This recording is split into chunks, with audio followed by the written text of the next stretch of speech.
Paula, estamos quase chegando ao fim do nosso evento. E para esse momento deixamos um assunto muito importante. E agora me ocorreu uma dúvida. O que é feito com uma mina quando acabam as operações nela?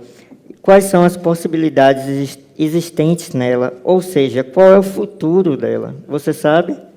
Não sei, Rodrigo. Ótima pergunta. Penso que nosso próximo convidado pode ter alguns insights.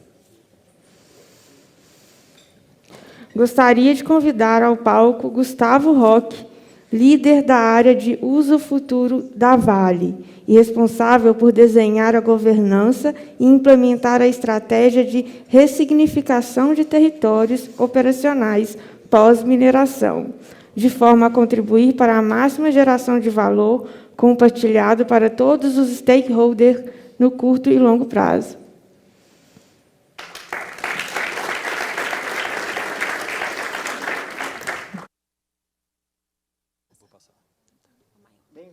Gustavo, conta um pouco para a gente sobre o uso futuro. Obrigado. Boa noite, gente. Boa noite aos guerreiros aí, que estão ficando até... Guerreiros e guerreiras que estão aí até às 7, né? Eu até trouxe um brinde aqui para poder reconhecer quem ficou.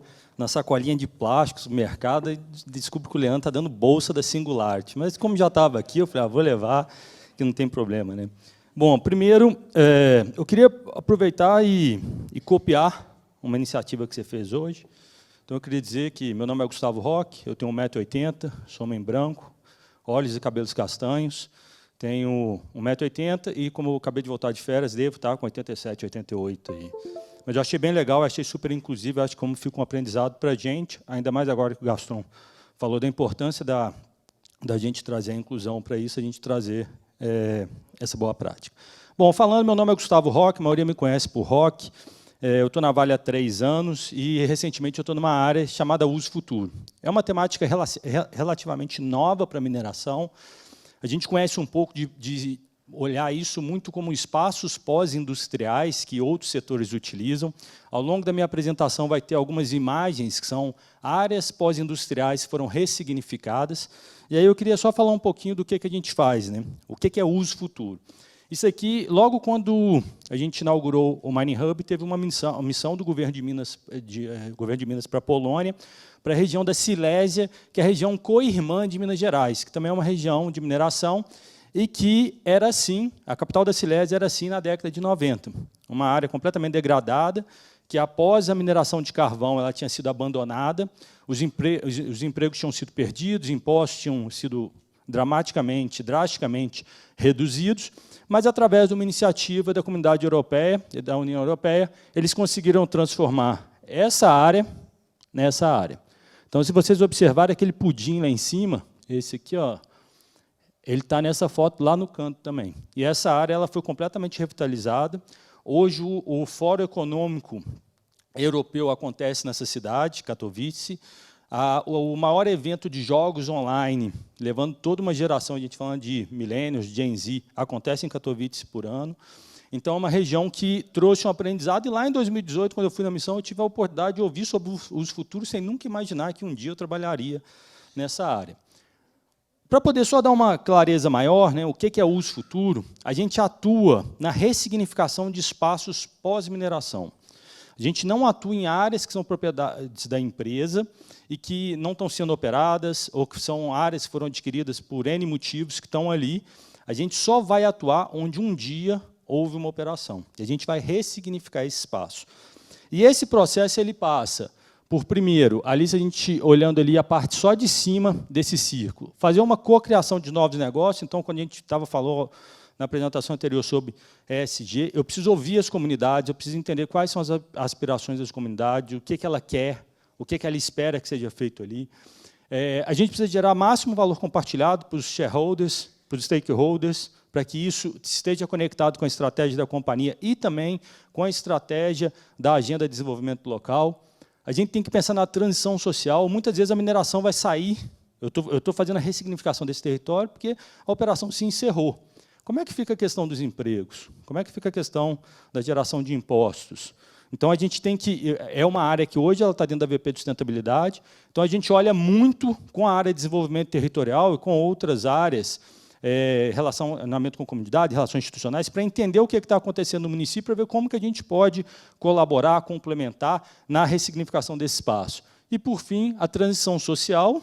Será que a gente pode ajudar a trazer uma nova indústria para cá, se a gente sair? A gente pode trazer uma nova atividade econômica que vai substituir aqueles empregos, mas como que essas pessoas vão ser capacitadas e tudo mais? E, por fim, a transição de custódia. Eu vou doar essa área, eu vou vender, eu vou fazer uma concessão. E aqui, quando a gente olha no olhar de longo prazo, porque eu preciso lembrar que eu já tenho territórios que eu preciso estar atuando, eu tenho territórios que eu vou atuar até 2030, e eu já sou cobrado por territórios até 2060. Às vezes, o prefeito de uma determinada cidade, que a operação só vai terminar em 2060, ele fala, mas o que vocês vão fazer aqui depois de terminar? E, para pensar nessa transição de custódia, a gente precisa pensar além dos modelos que a gente tem hoje. Será que eu posso trazer para uma transição de custódia, num determinado território, que pode sofrer especulação imobiliária, um modelo de DAO? Quem conhece DAO? Alguém já ouviu falar? DAO é a Decentralized Autonomous Organizations, que você usa um token, blockchain, e que você pode empoderar uma comunidade para que ela seja uma decisora dessas ações. Por quê? Será que daqui a 30 anos a associação vai fazer sentido? Se hoje em dia a associação já é algo difícil de se organizar, de se gerir, então daqui a 30 anos, será que eu não deveria estar pensando no modelo de DAO, uma tokenização, e para que eu traga referências que vão contribuir para a manutenção daquela ressignificação que a gente foi feito?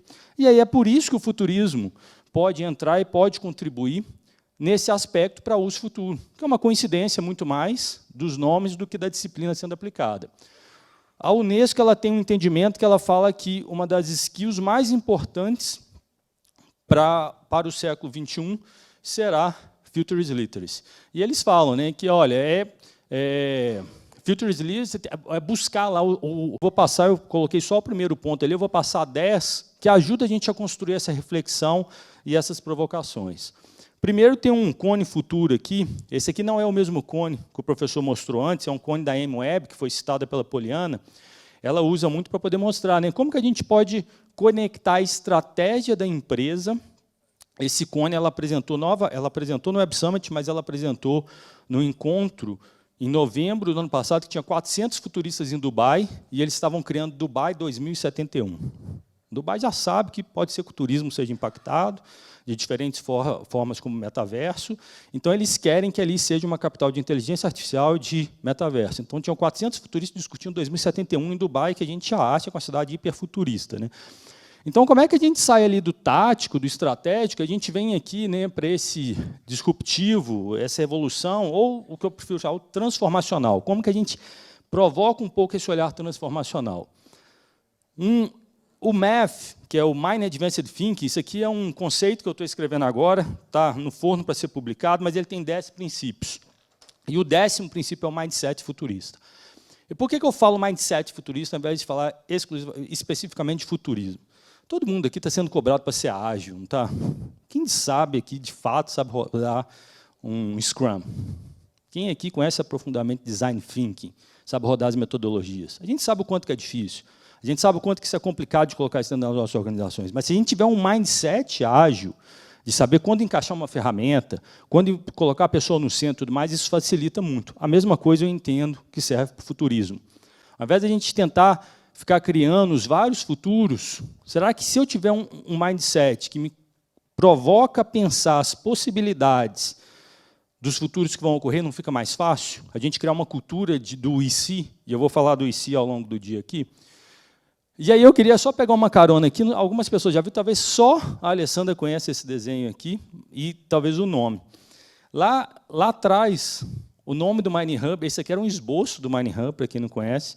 O nome dele era uma proposta que era chamar Sci-Fi. E o Paulo Henrique, comunicação do IBRAM, quem conhece ele, na sutileza dele, ele falou, o nome é horrível. Tira esse nome.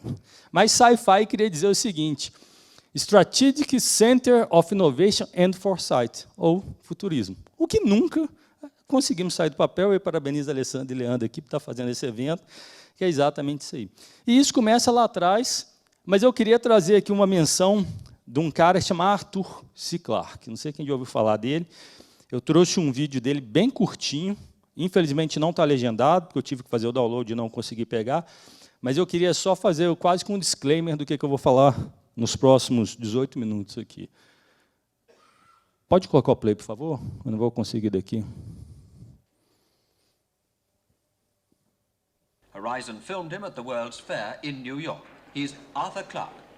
Trying to predict the future is a discouraging and hazardous occupation because the prophet invariably falls between two stools. If his predictions sound at all reasonable, you can be quite sure that in 20 or at most 50 years, the progress of science and technology has made him seem ridiculously conservative. On the other hand, if by some miracle a prophet could describe the future exactly as it was going to take place, his predictions would sound so absurd, so far-fetched, that everybody would laugh him to scorn. This has proved to be true in the past, and it will undoubtedly be true, even more so, of the century to come. The only thing we can be sure of about the future is that it will be absolutely fantastic. So, if what I say now seems to you to be very reasonable, then I'll have failed completely. Only if what I tell you appears absolutely unbelievable have we any chance of visualizing the future as it really will happen. Let's start by looking at the city. Horizon filmed him at the World's Fair in New York. He's Arthur Clarke. Vou travar aqui, mas eu só queria trazer o seguinte. Esse é um vídeo de 1961. Nesse vídeo ele fala dos relógios inteligentes no nível de descrição absurda. Ele fala que vai medir seu batimento cardíaco, que ele vai te localizar, que ele vai conseguir enviar informações para a ambulância, se for necessário, se você passar mal. Ele fala também do trabalho remoto, que não vai precisar mais ter os escritórios, que a gente vai ter uma ferramenta que ele não fala que é o Teams, mas ele descreve o Teams numa precisão imensa. E ele fala do negócio muito impressionante, que é do WhatsApp. Mas o mais impressionante do WhatsApp é que ele fala que você vai ter a capacidade de saber se a pessoa leu ou não a mensagem. Então, como que esse cara, em 1961, ele conseguiu imaginar isso e trazer isso nessa visão? E aí ele passa ali nessa visão. Então, hoje, ao final, eu vou falar algumas coisas, que é a última frase dele, né? Porque ele fala, se eu falar algo que é bem razoável para você, esse futuro está bem distante. Mas se eu falar algo que vai ser motivo de risada, né, de piada e tudo mais, pode ser que esteja no caminho. No final, vai ter, a Alessandra tinha pedido para fazer uma provocação, então tem algumas provocações aqui.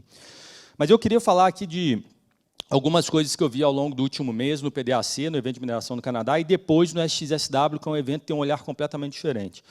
No PDAC, quem esteve aqui, o Paulo eu sei que esteve lá, Rodrigo, não estou vendo o Rodrigo aqui, o Rodrigo também eu sei que esteve lá. Então, falou-se muito dos metais de transição energética, o quanto que esses metais vão ser fundamentais para que a gente possa ter painéis de energia solar, para que a gente possa ter as turbinas eólicas, para que a gente possa também construir todas as redes de transmissão, baterias de veículos elétricos e tudo mais. O sentimento que eu fico quando eu vou no PDAC é quase que um tapinha nas costas da mineração dizendo, calma, todo mundo vai precisar da gente. E é meio que assim que a gente vem sendo na mineração a vida inteira, né? Quando eu vou para o SXSW, eles nem falam de descarbonização mais. Para eles, a descarbonização já está dada. Meta batida em 2050. Sabe qual que é a principal preocupação deles? Reciclagem. Quem que vai reciclar os painéis de energia solar que hoje estão em operação e que em 2050 a vida útil vai se encerrar? O que vai se fazer com aquelas hélices de turbina eólica? Né? Acho que algumas chegam a ter 100 metros de comprimento, se eu não me engano. Como que vai ser a reengenharia daquele negócio? O que vai ser feito com todo esse parque industrial que já existe hoje? Então, a gente sempre pode olhar para essas tendências, insights, o nome que a gente quer dar, metais de transição energética. É uma oportunidade ou um novo problema que vai surgir para a gente, para a mineração? Ou são os dois? Porque eu acho também que a gente pode olhar, igual está fazendo a ACTO da Tesla, ela saiu da Tesla, montou uma empresa chamada Redwood Materials, com $2 bilhões, ela vai produzir esse ano 1 milhão de baterias para veículos elétricos a partir da reciclagem. Olha o mercado que ela criou. Ela não está concorrendo com a mineração atual ao fazer isso. E o governo americano colocou $90 bilhões em incentivos fiscais, não incentivos fiscais, incentivos gerais, para que soluções de transição energética sejam implementadas. Por que isso? Porque eles precisam entrar nesse mercado. Então, o governo Biden colocou, ela conseguiu parte desses 2 bilhões dessa forma. Então, o que eu entendo é que vai ter uma entrada muito grande de reciclagem, e essa reciclagem pode ser um fator de competição com a mineração atual. tem um outro questão aqui também que é de comportamento. A gente falou, né, o professor mais cedo tinha falado, que tecnologia leva a um novo comportamento. Então, pega o caso da Start, da Rio Tinto, por exemplo. Quando eu conheci o caso lá no PDAC, eu achei sensacional. Você vai chegar no supermercado e vai ter 2 latinhas de cerveja. Uma com o QR Code falando qual que foi o traceability daquele alumínio e o quanto que foi neutralizado, e a outra, mesmo preço, que não teve esse processo. Qual cerveja que você pega? Alguém aí, alguma dica? Pelo mesmo preço? Você vai pegar, né, com o QR Code. E se isso acontecer no carro? Qual carro que você pega? E já tem várias startups no mundo que elas estão sendo capazes de fazer o traceability de toda a cadeia de um carro, colocando o QR Code na cabeça de um parafuso do carro, para você poder fazer o mapeamento daquilo dali. Então, se isso acontece, né, se essa reciclagem ela começa a de fato crescer, como está se provando agora, será que, pelo um comportamento do consumidor lá na ponta, a gente pode ter uma pressão de uma indústria que compra da siderurgia, que compra da gente, para que tenha esse processo? Não sei. Segundo ponto, que a gente falou, que eu ouvi falar muito no PDAC e depois eu ouvi falar muito no SXSW, energia nuclear. A gente fala tanto de oportunidade de metais de transição energética em função da energia solar, mas lá surgiu várias oportunidades de energia nuclear a partir de micro ou pequenos reatores nucleares. A Universidade de Illinois está implantando um no meio do campus para mostrar o quão seguro é. Começa a operar em 2025, se eu não me engano, com capacidade de gerações variadas. E no SXSW eles falam muito o seguinte: não há possibilidade de descarbonização sem a utilização de energia nuclear a partir de 2030. Se isso acontecer, será que a demanda pelos metais de transição energética continua tão forte como está? Não sei. Mas a gente está olhando isso em algum momento da estratégia da mineração? A gente está considerando isso ou não está? Veículos elétricos versus trabalho remoto. E aí aqui o Daniel trouxe um input interessante. Não tem dúvida de que a curva de vendas dos veículos elétricos vai explodir. Hoje saiu vários estudos falando que a curva está muito à frente do que se imaginava, né? E isso aí vai ter uma demanda por lítio, cobre e tudo mais. A pergunta que eu faço é o seguinte: tendo o trabalho remoto, será que a venda de veículos ela vai continuar tão intensa quanto é hoje? Pode ter a substituição do veículo movido a energia fóssil pela energia elétrica. Mas será que a demanda por veículos vai continuar tão grande? E, além do trabalho remoto, tem um outro problema. Semana de 4 dias. SXSW, ninguém falava mais de trabalho remoto, híbrido. Fala se a gente vai trabalhar 4 dias ou 5. A Inglaterra fez um estudo com 90 empresas, não sei se o Lucas está aí ainda, mas a Inglaterra fez um estudo com 90 empresas. Dessas 90 empresas, 70 aprovaram e já adotaram a semana de 4 dias. Se eu tenho 4 dias ainda trabalhando remoto, será que eu preciso de carro? Ou será que eu vou usar o avião da Embraer X? Pelo preço do Uber?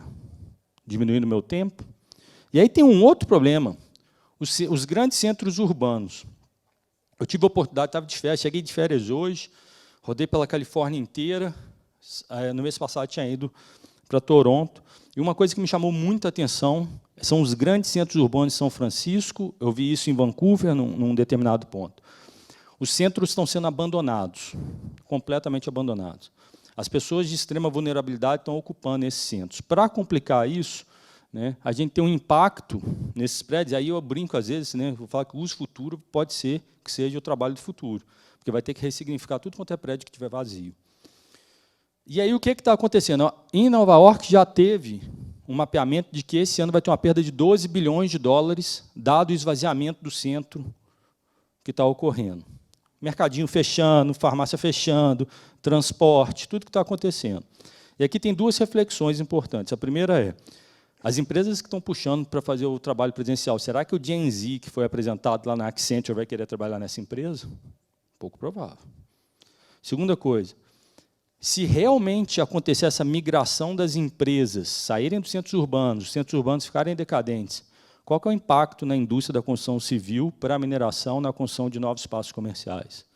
Isso pode afetar o mercado? Não sei. Mas será que a gente está olhando isso?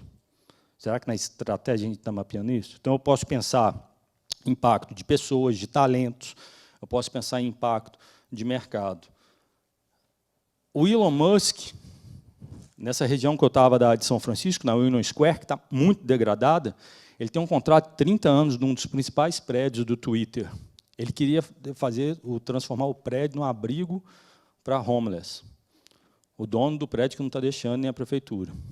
Imagina se isso vira uma onda. O que vai acontecer com esses centros? E se isso acontece, para onde que as pessoas vão morar? Elas vão começar a ir mais para o interior? Elas vão ir cada vez mais para fora? Será que a gente vai ter uma reversão, né, das pessoas virem para o centro e tudo mais? E por que eu estou falando tudo isso? Porque se eu tivesse na estratégia da mineração, eu já estaria olhando para isso. Mas eu estou no uso futuro. E no uso futuro eu preciso considerar tudo isso. Primeiro, a gente tem que fazer as perguntas do e se no uso futuro, né? E se tudo isso que eu estou falando, que às vezes pode parecer muito louco, mas aí eu vou aproveitar aqui do Arthur Clarke, tá, gente? Lembra lá que ele falou que se as coisas que eu falar parecer muito louco, pode ser que seja razoável. E se realmente acontecer esse esvaziamento do centro? E se a semana tiver 4 dias? E se tiver menos veículos no trânsito? O que eu vou fazer com a ressignificação dos meus territórios? Eu vou ter que repensar isso. Se as pessoas forem para o interior, o que eu vou fazer ali para que seja um centro que interesse essa nova comunidade que vai estar lá daqui a 10 anos? Se o modelo de trabalho mudar, será que eu posso pegar um desses territórios e transformar ali num hub de criatividade, de inovação ou de relacionamento? Ou um trabalho que a gente recebeu ontem, tem uma consultoria chamada IXL, que eu faço com eles, já é a segunda vez que eu faço uma Olimpíada da Inovação com eles, e eles pegam 5 grandes times, eu escolho as universidades ao redor do mundo, e eles pegaram para mim NYU, Roche, Calgary, Bocconi e Asian Institute of Management. E eu dou um desafio para esses estudantes de MBA, para que eles possam fazer propostas do que seria nesses espaços que a gente tem. Uma das coisas que vieram é o seguinte, também foi falado lá na Accenture, como o burnout está aumentando muito, pode ser que as empresas precisem de centros de reabilitação mental de seus funcionários. Será que eu posso pegar um desses espaços que eu tenho e transformar nisso? Para fazer com que o meu funcionário vá para lá, tenha um treinamento diferente, algo que ajude ele. Então, essas provocações que eu estou fazendo nada disso para mim é fato. Tudo é consideração a ser feita. E é por isso que entra o e se. E aí, usando um modelo aqui, né, isso daqui é de um designer chamado Rafael Grugen, ele é da Noruega, e todo ano ele publica um relatório do e se, são 50 pontos que ele levanta, deixa uma sugestão para o Mining Hub, se a gente levantasse os nossos 50 e se's da mineração, como que poderia ser. E ele fala, como que poderia ser se acontecesse isso no modelo de trabalho? Como que poderia ser isso se isso fosse trabalhado e tal? E aí eu trouxe um exemplo de como que, e aí só voltando um ponto, né, qual que era a ideia que o Leandro tinha me pedido? Cara, como que você usa o mindset futurismo na aplicação de uso futuro? E aí eu trouxe aqui alguns e se's para a gente, pegando carona no que eu vi lá no SXSW. Só fazendo um parêntese, Leandro, lá no SXSW, os temas são esses daqui. Pô, então 2050 para mim é super importante ver 2050, tanto é que eles nem falam mais de descarbonização. Engajamento cívico, eu preciso fazer a escuta da comunidade. Então, quais são as ferramentas? Como está sendo feito aqui? Eu vi, por exemplo, a Microsoft colocando o Minecraft, que, para quem não conhece, Minecraft é um jogo que tem, nas escolas, para que os alunos possam fazer propostas para a prefeitura dentro do ambiente do Minecraft do que eles querem na cidade. Aí eu já pensei, pô, será que eu posso fazer uma parceria com a Microsoft? Alexandre já foi, né? Senão, mas fazer uma parceria com a Microsoft, que eu vou colocar os meus territórios dentro das escolas para que os alunos de 8 anos de idade, eles desenhem aquilo que, quando eles tiverem 30 anos, eles vão usar. E eles vão poder dizer, quando eu estava na escola, fui eu que fiz esse projeto dessa mina aqui, que era uma mina e que hoje é isso aqui assim. Então, isso para mim é muito importante. Mas eu queria, já falando, para poder fechar, já que eu tenho 4 minutos, falar de um tema específico, psicodélicos. E eu tinha brincado com o pessoal eu falei que eu ia falar de psicodélico, fala sério. Mas por quê? E por que é importante a gente entender esses sinais, né? Lá no SXSW, tinha muita gente, eu me juntei a uma missão, estava presidente da Siemens, presidente de conselho, plano de saúde, de laboratório, tudo mais, e eles só foram para ouvir a questão de psicodélicos. O psicodélicos, que foi apresentado lá, é o seguinte, que é um mercado de 320 bilhões de dólares nos próximos anos, precisa passar ainda por pesquisa, precisa passar por regulação, mas que já começa a mostrar esse potencial. Então, essas indústrias estavam lá para poder entender quais startups que eu compro, como que eu influencio na regulação desse negócio, na legislação, como que eu trabalho nisso tudo. E eu fui olhar enquanto mineração. Falei, pô, espera aí. Se esse negócio é tão grande assim, e vamos lembrar lá do meu círculo de uso futuro. No meu círculo de uso futuro, eu falo de transição social. Transição social, eu tenho que fazer uma reposição, às vezes, da atividade econômica.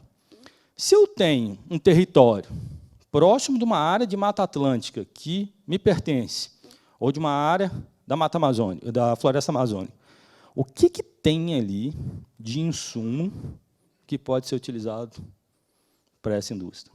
Será que eu posso ajudar a comunidade a desenvolver novas skills para explorar esse futuro mercado?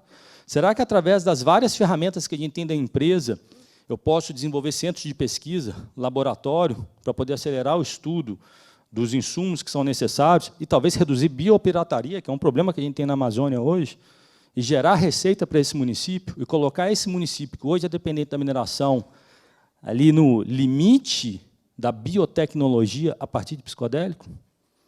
Não sei, mas é algo que eu preciso olhar, porque tem território que olha em 2040, 2060.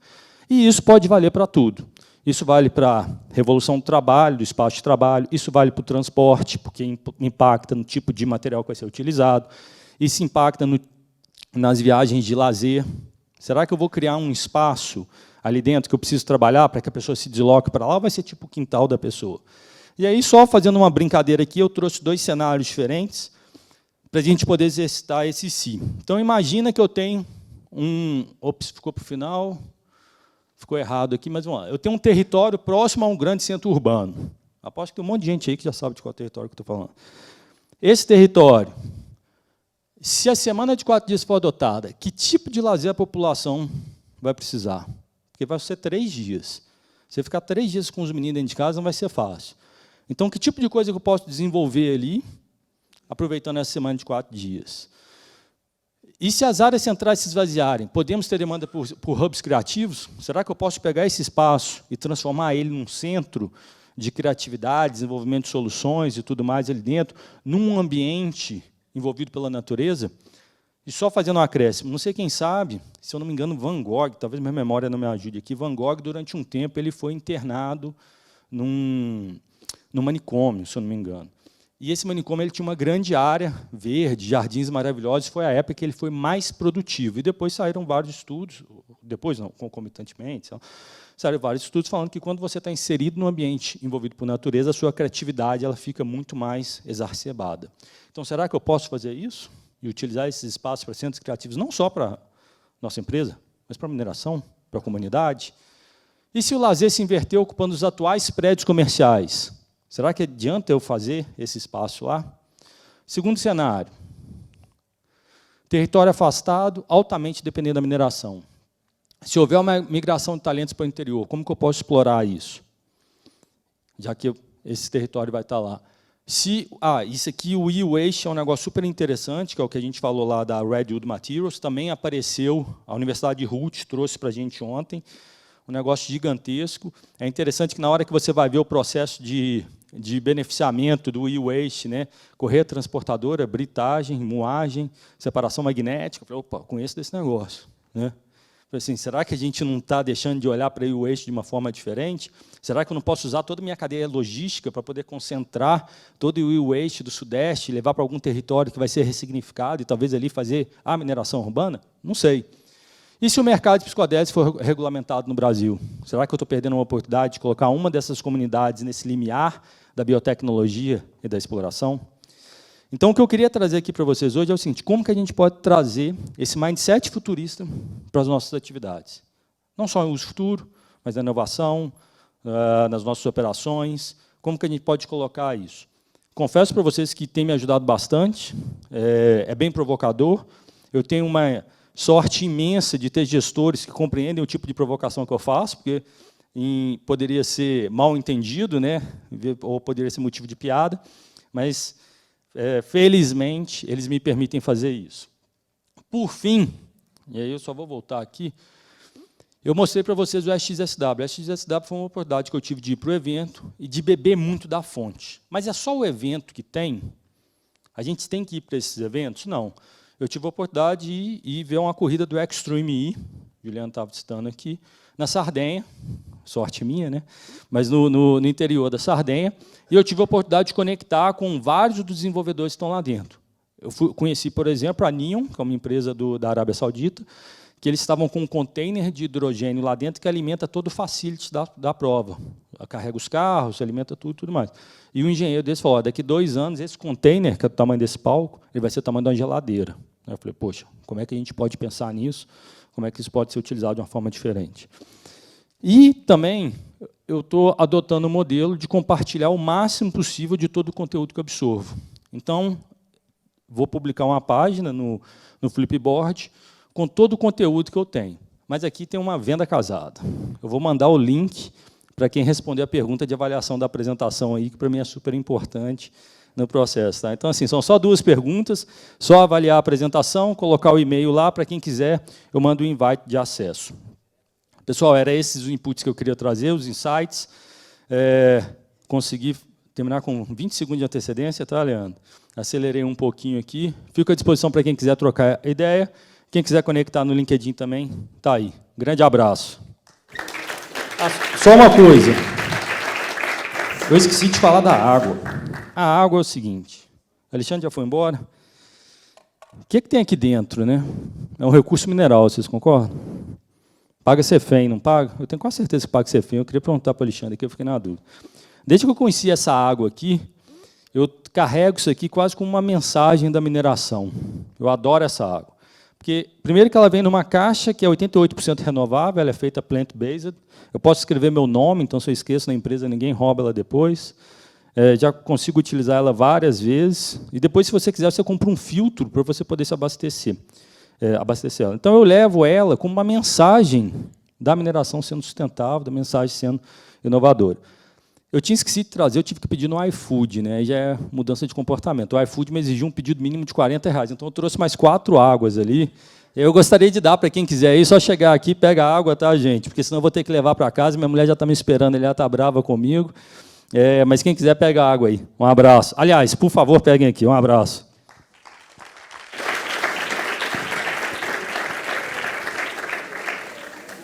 Obrigado pela excelente fala, Gustavo.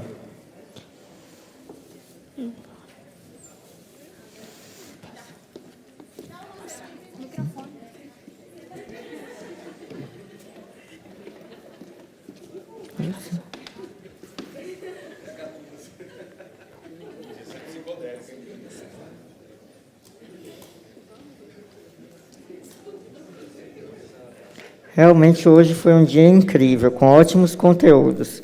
Aprendi muito nessa imersão. Espero que vocês também tenham aproveitado. Nosso evento está quase terminando. Mas antes eu